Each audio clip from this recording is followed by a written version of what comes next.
Welcome to my YouTube channel Techgene. इस video में हम AWS की एक बहुत अमेजिंग सर्विस को डिस्कस करेंगे विच इज DynamoDB।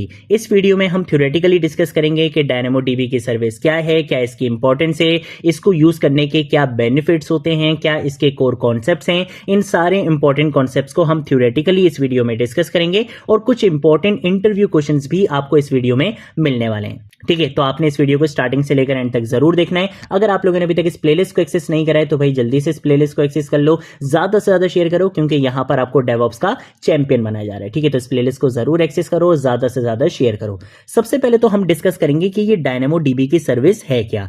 ये AWS की तरफ से एक फुली मैनेज NoSQL डेटाबेस की सर्विस है। इसका मतलब ये है कि हमें सर्वर को मेंटेन करने की, सर्वर को मैनेज करने की बिल्कुल भी नीड नहीं है। जैसे लास्ट वीडियो में हमने लैम्बडा फंक्शंस को डिस्कस करा था, जो कि AWS की एक सर्वरलेस सर्विस है। सेम ऐसे ही DynamoDB भी AWS की एक सर्वरलेस सर्विस है। बट डिफरेंस क्या है कि लैम्बडा फंक्शन में हम क्या करते हैं, अपने बैकएंड का कोड लिखते हैं जो किसी इवेंट के ट्रिगर होने पर ऑटोमेटिकली एग्जीक्यूट हो जाता है। वहां पर भी सर्वर को मैनेज करने की, मेंटेन करने की नीड नहीं होती है। सेम ऐसे ही DynamoDB भी हमारे पास एक सर्वरलेस सर्विस है, बट यहां पे हम बैकएंड का कोड नहीं लिखते। ये सर्विस किसके लिए कि हमें यहां पे एक NoSQL डेटाबेस प्रोवाइड किया जाता है, जहां पे हम अपने डेटा को की वैल्यू पेयर में, डॉक्यूमेंट बेस्ड स्ट्रक्चर में इजीली स्टोर करवा सकते हैं। और इसका सबसे बड़ा इंपॉर्टेंट पॉइंट यह है कि ये डेटाबेस स्केलेबल है, ये डेटाबेस काफी फास्ट है, और सबसे अच्छी चीज ये डेटाबेस सर्वरलेस है, यानी कि आपको सर्वर को मैनेज करने की, मेंटेन करने की बिल्कुल भी नीड नहीं है।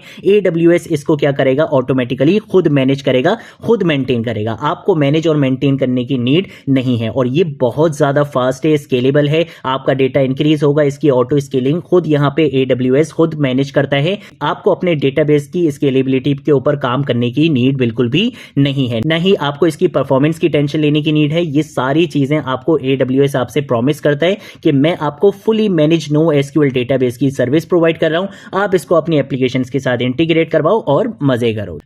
ठीक है, तो DynamoDB बेसिकली एक AWS की सर्वरलेस सर्विस है, बट ये हमारे पास एक फुली मैनेज NoSQL डेटाबेस की सर्विस है। ठीक है, देन उसके बाद अगर हम बात करते हैं कि भाई DynamoDB यूज क्यों करें, ऑलरेडी बहुत सारी चीजें आपको पता चल चुकी हैं कि सबसे पहला पॉइंट तो आएगा ही क्या, नो सर्वर मेंटेनेंस, कि आपको सर्वर को मैनेज करने की, मेंटेन करने की बिल्कुल भी नीड नहीं है। AWS सब कुछ हैंडल करता है। ये ऑटोमेटिकली स्केल होता है, जब ज्यादा ट्रैफिक आए तब भी ये स्लो नहीं होता। इसकी ऑटो स्केलिंग की, परफॉर्मेंस की रिस्पॉन्सिबिलिटी भी कौन लेता है, AWS खुद लेता है। इसके साथ साथ इसकी रीड राइट की स्पीड बहुत ज्यादा फास्ट होती है, यूजुअली सिंगल डिजिट मिली सेकेंड्स लेटेंसी होती है, बहुत फास्ट स्पीड इसकी होती है। तो आपको यहाँ पे परफॉर्मेंस से रिलेटेड भी कोई टेंशन नहीं लेनी चाहिए। ठीक है, इसके साथ साथ अगर प्राइसिंग की बात करें तो प्राइसिंग बिल्कुल सिंपल है, जितना यूज करोगे उतना पे करोगे। और ये AWS की बाकी सर्विस के साथ बहुत ईजिली इंटीग्रेट हो जाता है। जैसे आप इसको लैम्बडा फंक्शंस के साथ इंटीग्रेट करना चाहो, API गेटवे के साथ इंटीग्रेट करना चाहो, जो कि हम आगे आने वाली वीडियोस में इंटीग्रेट करेंगे भी,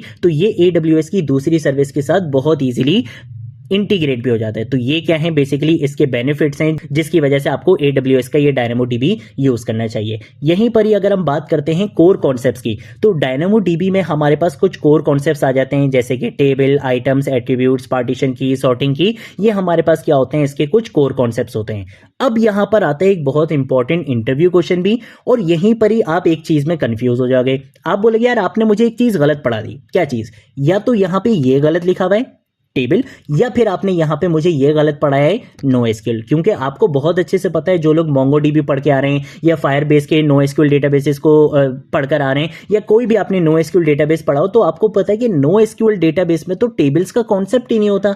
वहां पर तो हम टेबल्स बनाते ही नहीं है, वहां पर तो हमारे पास कलेक्शंस होती हैं। तो यहां पर बेसिकली DynamoDB में थोड़ा सा एक डिफरेंस ये आता है। वो डिफरेंस ये है कि DynamoDB NoSQL डेटाबेस तो है, यानी कि यहां पे कोई रिलेशंस नहीं होते, यहां पे कोई SQL की क्यूरीज वगैरह नहीं होती, लेकिन यहां पे जो आपका डेटा होता है वो कलेक्शंस की फॉर्म में स्टोर नहीं होता, बल्कि उसके लिए जो टर्मिनोलॉजी यूज की जाती है, जो कॉन्सेप्ट यूज किया जाता है, वो टेबल का कॉन्सेप्ट यूज किया जाता है। यानी कि आपका जो डेटा होगा वो टेबल के अंदर स्टोर करवाया जाएगा, की वैल्यू फॉर्मेट में, डॉक्यूमेंट बेस में, लेकिन स्टोर कहां पे होगा, टेबल में ही होगा, कलेक्शंस में स्टोर नहीं होता। ये डिफरेंस आ जाता है DynamoDB में। इसी वजह से बहुत सारे लोग कंफ्यूज भी होते हैं, और बहुत सारे लोग इसको रिलेशनल डेटाबेस भी समझते हैं। इस टेबल की वजह से ऐसा नहीं है। इसी वजह वजह से ये इंटरव्यू क्वेश्चंस में भी आपसे बहुत बार पूछा जाता है कि DynamoDB आपके पास कौन सा डेटाबेस है, तो आप वहां पे बोलोगे कि NoSQL डेटाबेस है। वहीं पर आपसे आगे से बोला जा सकता है कि अच्छा इसमें टेबल्स होते हैं क्या, तो आप बोलोगे हाँ भाई इसमें टेबल्स होते हैं। यही चीज इसको थोड़ा सा यूनिक बनाती है और इंटरेस्टिंग बनाती है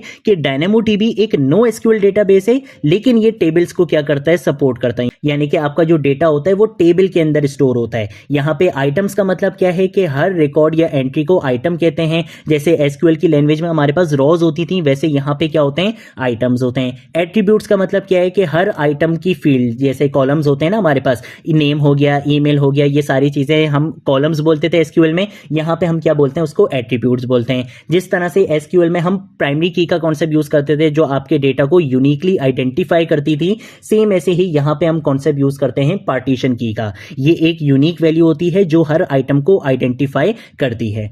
और यहीं पर ही आपके पास एक और कॉन्सेप्ट आता है सॉर्टिंग की का, जो कि बेसिकली एक ऑप्शनल कॉन्सेप्ट होता है कि अगर आपको किसी की के अंदर सॉर्टिंग या फिल्टरिंग चाहिए होती है तो आप सॉर्ट की का भी यूज कर सकते हो। ठीक है, तो ये हमारे पास क्या होते हैं, कुछ कोर कॉन्सेप्ट्स होते हैं। अब यहाँ पे एक और चीज को थोड़ा सा डिस्कस करते हैं कि अगर DynamoDB NoSQL डेटाबेस है तो यहाँ पे टेबल्स का मतलब क्या हुआ। ठीक है, अगर यहाँ पे टेबल्स का कॉन्सेप्ट आ जाता है तो इसका मतलब ये रिलेशनल डेटाबेस हुआ। देखो, रिलेशनल डेटाबेस हम उस डेटाबेस को बोलते हैं जहां पे हमारे पास टेबल्स तो होते हैं, लेकिन उन टेबल्स के बीच में हमारे पास बिल्ट इन रिलेशन होता है। जैसे हम वहां पे फॉरेन कीज का यूज कर सकते हैं, ज्वाइंट्स का यूज कर सकते हैं, हम टेबल्स के बीच में रिलेशनशिप बना सकते हैं। लेकिन यहाँ पे कोई रिलेशनशिप का कॉन्सेप्ट नहीं होता, इसीलिए ये नॉन रिलेशनल डेटाबेस है। यहाँ पे टेबल्स का कॉन्सेप्ट तो यूज हो रहा है, लेकिन ये रिलेशनल डेटाबेस नहीं है, ये NoSQL डेटाबेस से यहाँ पे कोई भी रिलेशनशिप का कॉन्सेप्ट नहीं होता है। यहाँ पे कोई जॉइंट्स का या यहाँ पे कोई फॉरेन की का कॉन्सेप्ट नहीं होता है कि आप टेबल्स का रिलेशनशिप बनाओ,